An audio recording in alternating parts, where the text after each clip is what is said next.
अरे मम्मी होइन यहाँ मैले भिडियोमा बनाउनु खोजेको केही पनि नदेख्दो रहेछ कि 6 बज्न लाग्यो होइन हौ त्यहाँ त्यो उहाँ तल त्यो देखाउन लागेको कुहिरो 7 बज्छ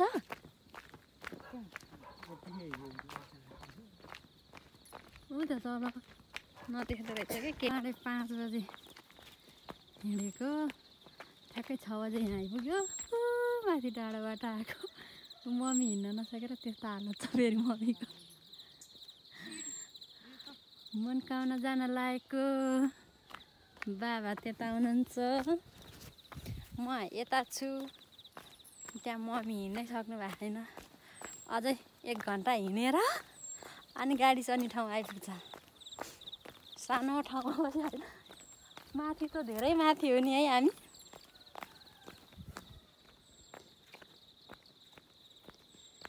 हुन्छ बाटो चाहिँ छ तर यो बाटो गाडी त खासै हिँड्दैन मनकामना जान लागेको यस्तो हालत छ हाम्रो बिहान 4 बजेको अलार्म राखेर उठेर नुहाएर हिँड्दा नि कस्तो हुँदैछ अब बिसो हुन्छ होला मन्दिर गइसकेछ बुवा चाहिँ उहाँ पुगिसक्नु भयो हामी चाहिँ यहीँ छौँ माथि पनि लास्टै माथि है हामी त त्यति टपमा अब त्यहाँ हामीभन्दा माथि घर बनाउने मान्छेहरूले त यस्तो आयो के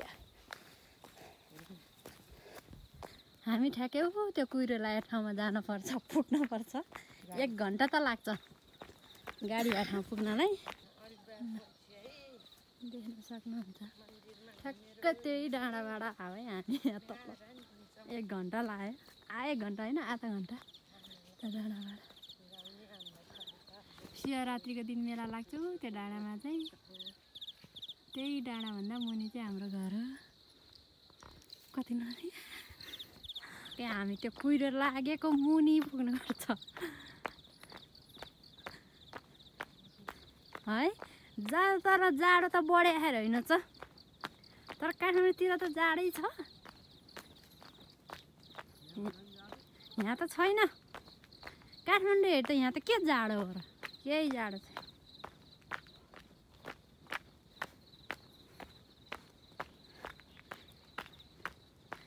माथि धेरै लेख भएर नि होला लेखमा बेसीमा होइन र जाडो हुने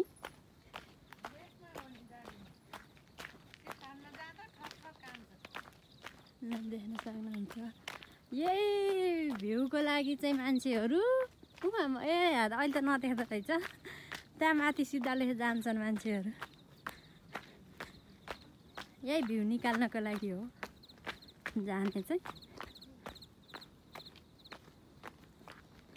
ठ्याक्क एक टिक दिउँ न त यताबाट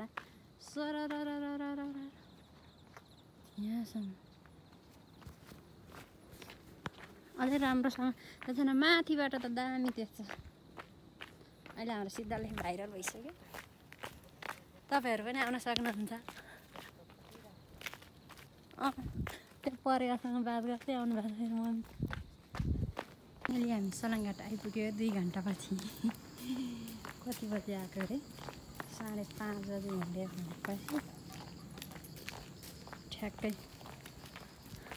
2 घन्टै हुन लागिसक्यो चाहिँ अगाडि हिँड्नु छ मम्मी खुट्टा लट्ठी ठेक्दै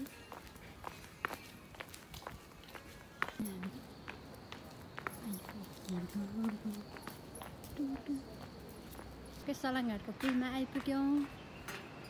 फाइनली यता मलेखु अब हामी यता जान्छौँ बुवा पर पुग्नु भइसक्यो हामी चाहिँ यता छौँ आमा छोरी चाहिँ एउटा 2टा भिडियो बनाएर फोटो खिचेको फाइनली मनकामना आइपुग्यो नै त छैन केबुल कार चढ्ने ठाउँमा आइपुग्न लाग्यो यतातिरको नजारा हेर्न सक्नुहुनेछ के बोल्या होला बल्ल बल्ल यत्रो गरेर आएर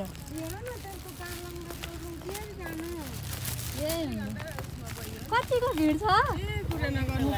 हो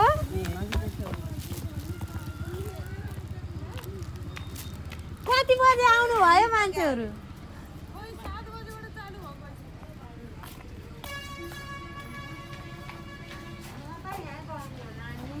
सक्नुहुँदैछ नजरा मनोकामनाको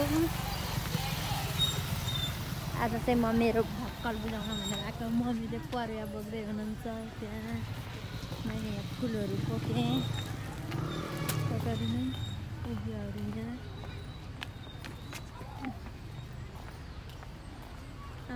केबल कार चढ्नेको लाइन त यत्रो छ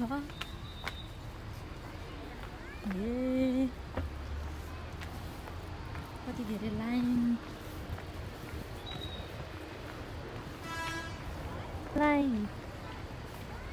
आज पार आउला जस्तो त छैन ए कति लामो लाइन हो र कहाँ हो टिकट काट्ने ठाउँ चाहिँ आमामा यत्रो लामो लाइन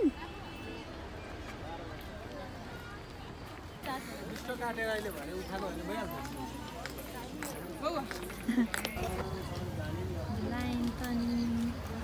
टिकट काटेर नि आइयो ओ त्यहाँबाट पछि हामी ठ्याक्कै यति आइपुग्यौँ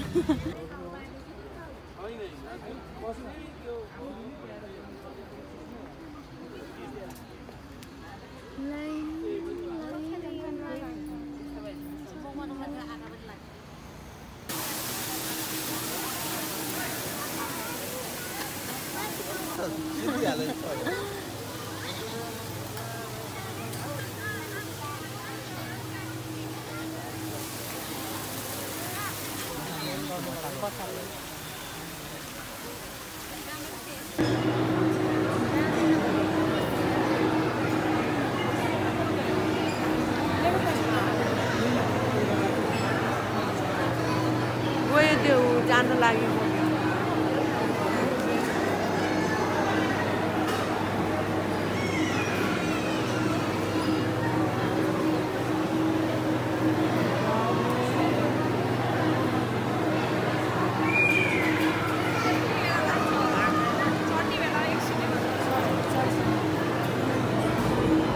कस्तो लाग्दैछ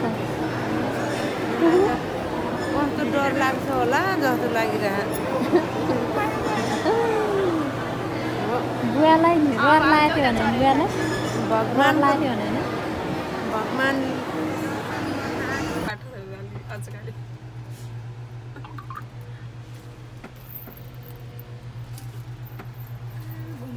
खिचिसके ये बाटो अगाडि गाडीमा गएको भए त्यहाँ पुगिन्थ्यो होला अघि नै पुग्थ्यो अरे पर्यो रहेछ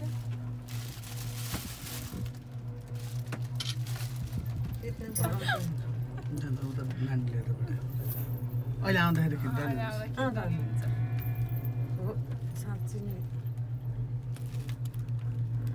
कतिखेर त कानै डुम्म कानै नसुने जस्तो हुन्छ है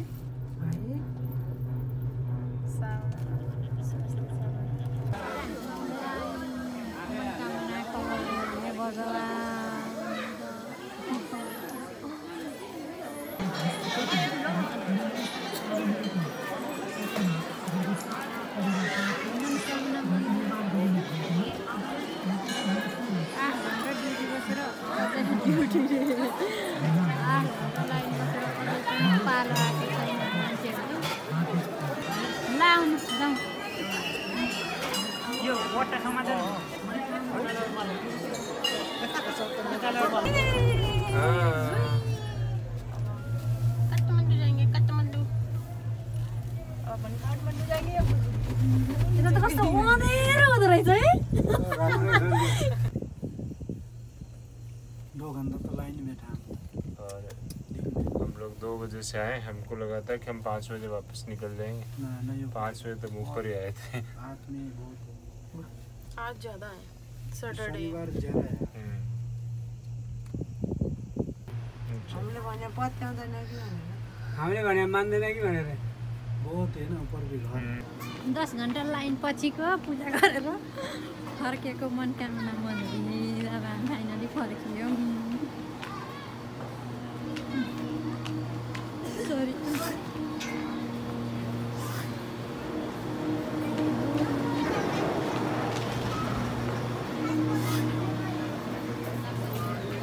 साढे 9 बजे